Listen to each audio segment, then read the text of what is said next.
Hello. So, poetry is something that I'm really passionate about, and I myself write sometimes, and I haven't been able to get enough time to read a lot of poetry. And I have been diving into American poets recently and trying to understand the ideas, different ideas, and different methods that American poets follow to express. So this is Leaves of Grass by Walt Whitman, and I absolutely love this book, and it is the compilation of the entire of his entire work. Um, and I have been reading the Autumn Rivulets. Um, so I would like to recite this poem, which I felt in some way very relevant. It's called To a Foil'd European Revolutionaire. Courage yet, my brother or my sister.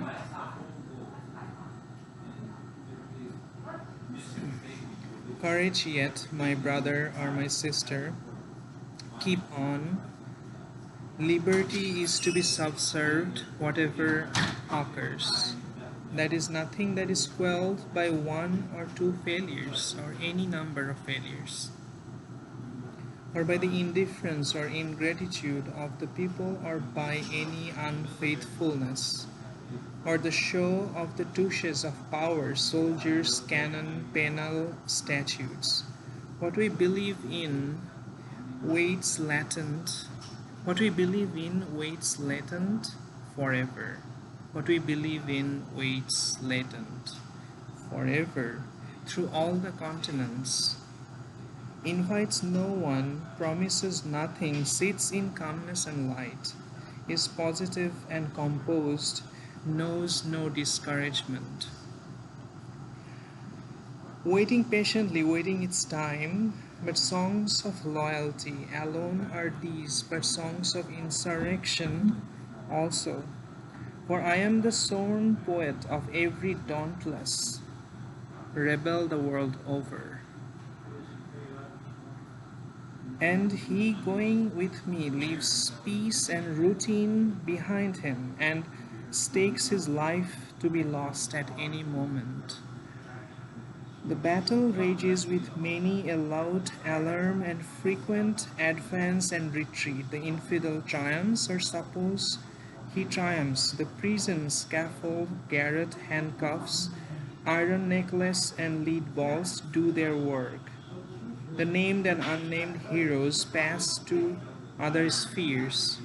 The great speakers and writers are exiled. The great speakers and writers are exiled. They lie sick in distant lands. The cause is asleep. The strongest throats are choked with their own blood.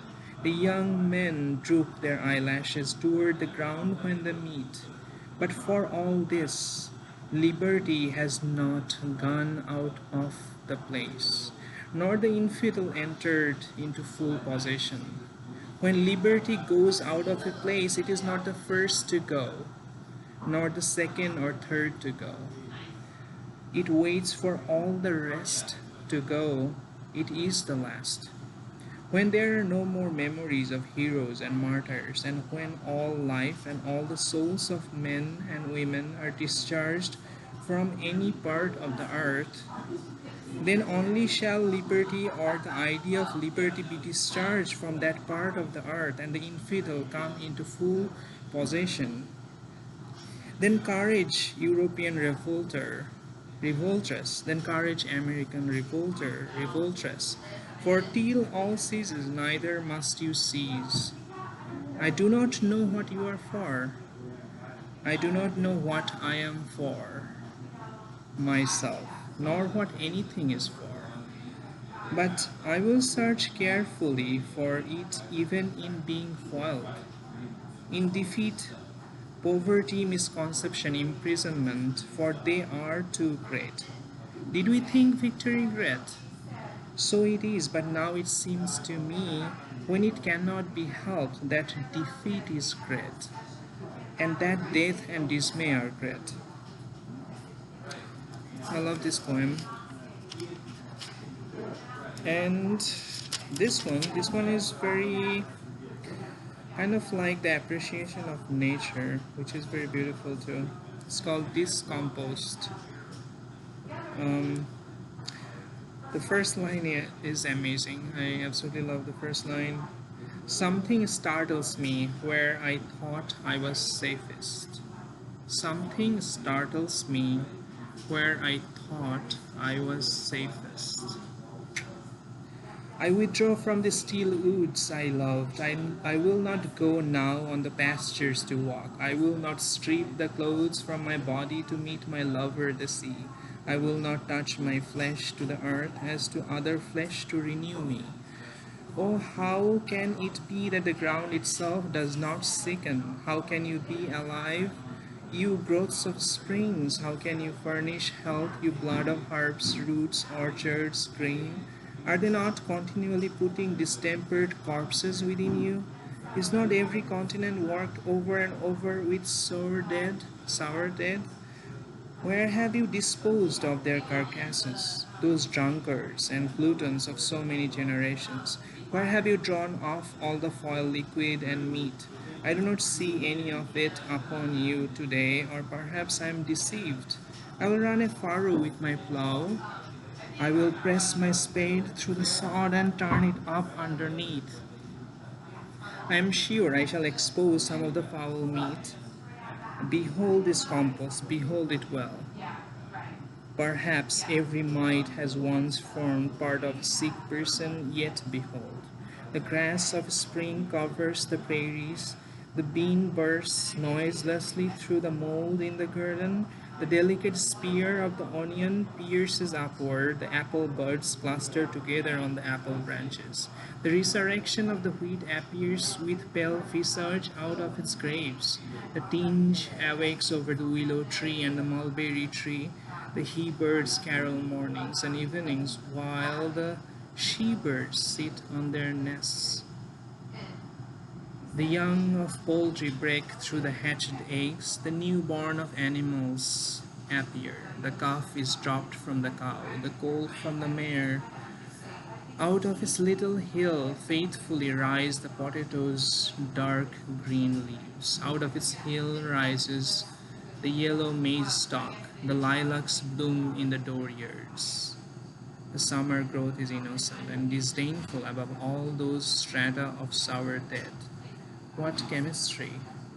What chemistry! That the winds are really not infectious.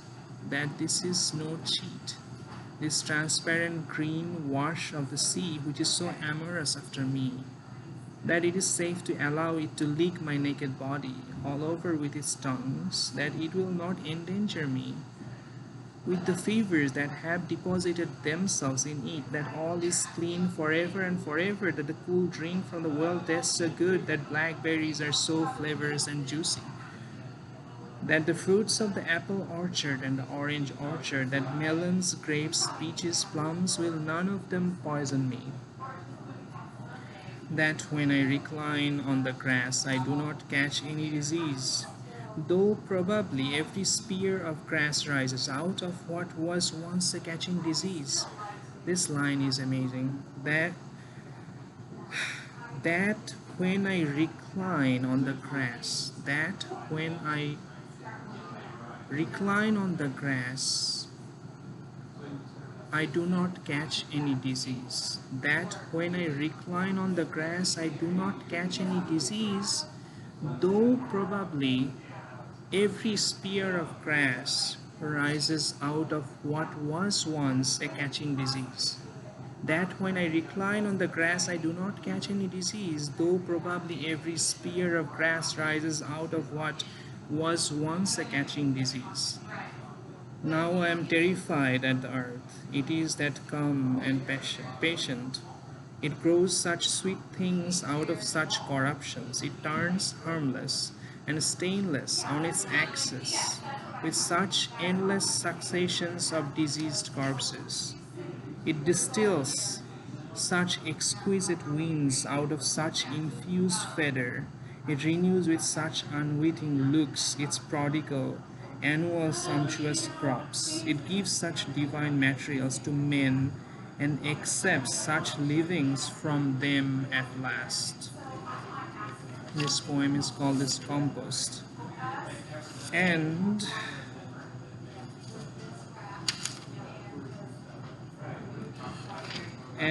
I will end with some last phrases, some last lines with this poem called the Song of Prudence. The Song of Prudence. What is prudence is indivisible, declines to separate one part of life from every part, divides not the righteous from the unrighteous, or the living from the dead, matches every thought or act by its correlative, knows no possible forgiveness or deputed atonement, knows that the young man who composedly periled his life and lost it has done exceedingly well for himself without doubt, that he who never